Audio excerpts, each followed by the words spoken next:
Ain't nobody's running, ain't nobody's hiding, nobody's ducking. I mean, Crawford's going to be right there, ready to trade blows with Canelo Alvarez. Why did you use that word war? Why are you feeling that way? If you go down the list and ask me about tactical advantages, most of them are Crawford.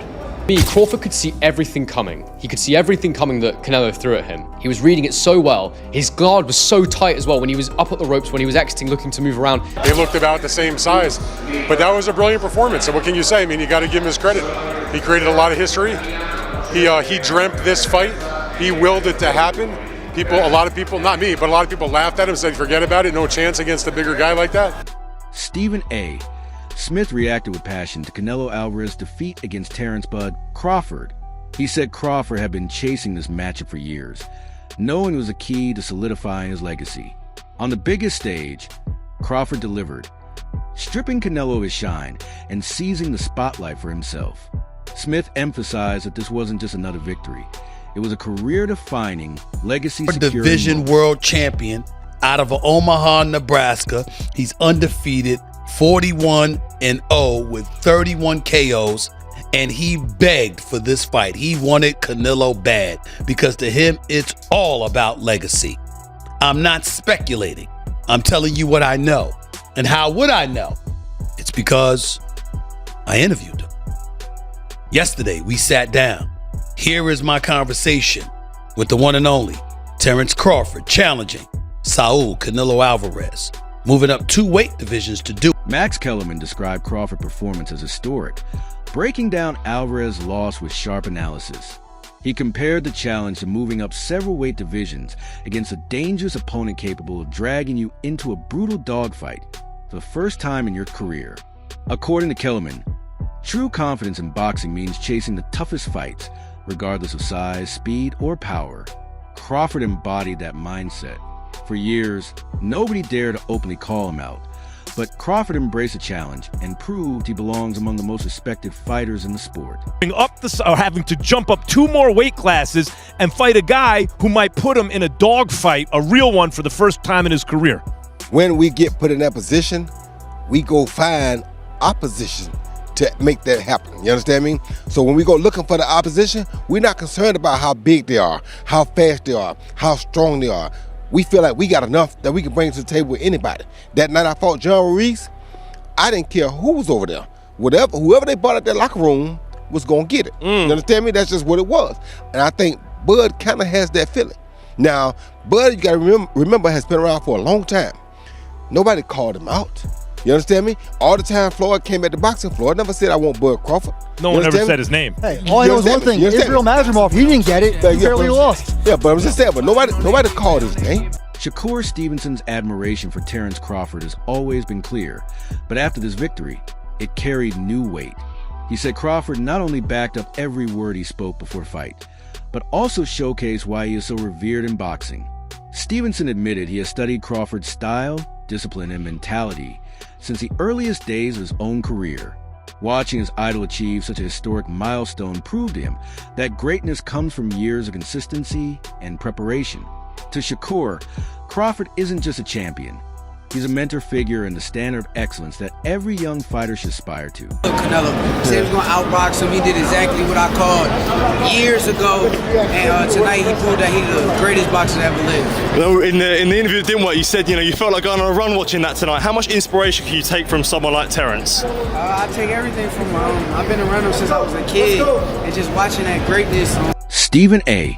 Smith revisited the build-up to the fight, pointing out Crawford's determination. While many fighters would have asked Canelo to meet them at a lower, more comfortable weight, Crawford insisted on facing him head-on at 168 pounds. For Crawford, this wasn't about convenience. It was about legacy. Smith reminded viewers that Canelo remains one of boxing's elite champions, with titles across multiple divisions. By stepping into Canelo's world without hesitation, Crawford showed his hunger to chase greatness on the hardest stage possible. 1-0, Molly, with 31 knockouts. He's taken on all comers. I asked him, you're moving up in weight. Why would you not try to get Canelo to come down from 168 to 160 to meet you halfway, since Crawford's last fight was at 154? Crawford said, I want what he has. I want to go take it. I don't want to make, I don't want him making concessions and alterations. I'm coming to take what he has. And you look at him, and no one believes that he can't pull it off.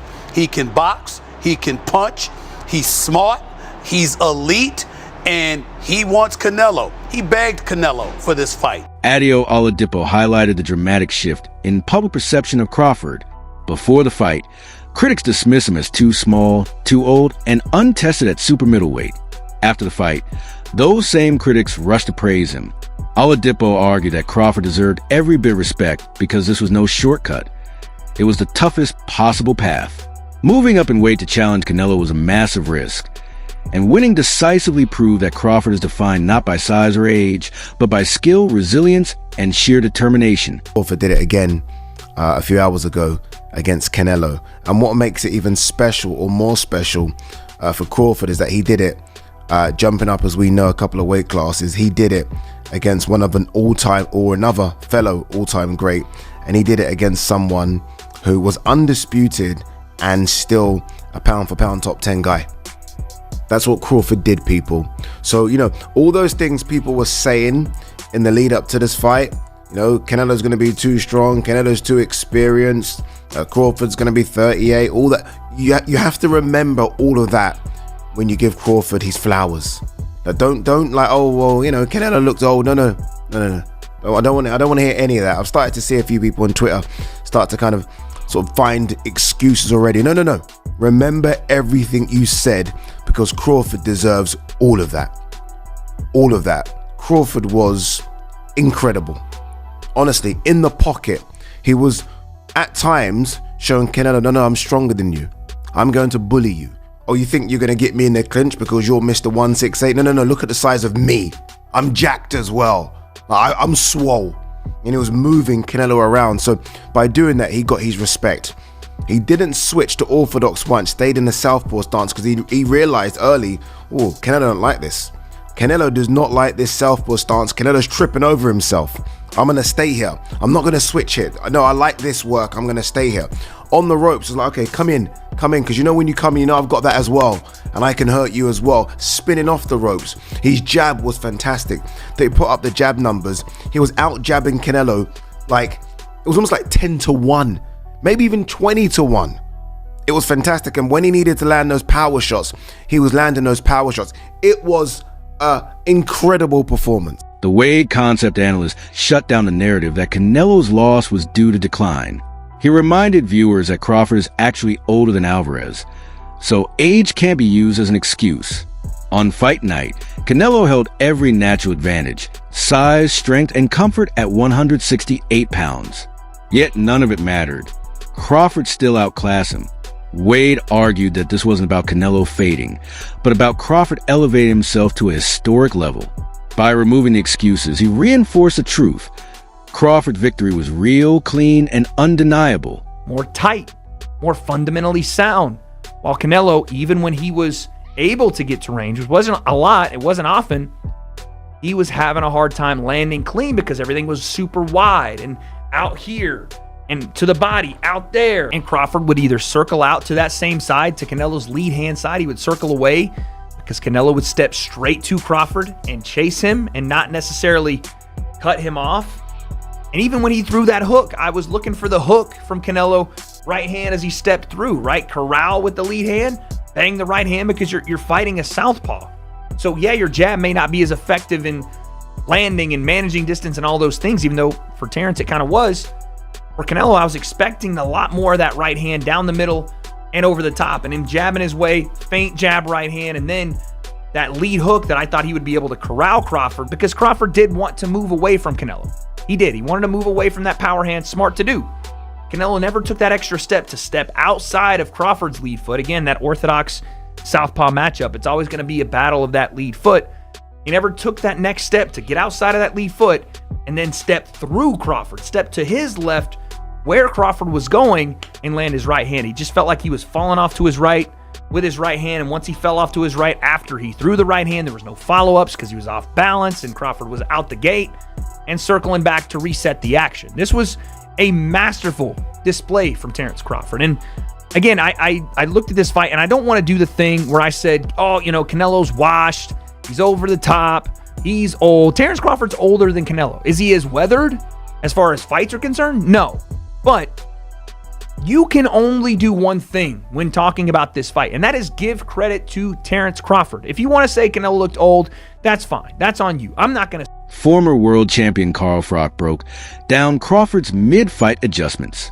By the 6th and 7th rounds, Froch noticed Crawford taking full control, pressing forward and dictating the pace. His jab became the key weapon, disrupting Canelo's rhythm and forcing him onto the back foot. Froch praised Crawford's ring IQ, pointing out how he knew exactly when to shift gears. Instead of letting the fight slip away, Crawford seized a moment, adjusted with precision, and imposed his will on Alvarez.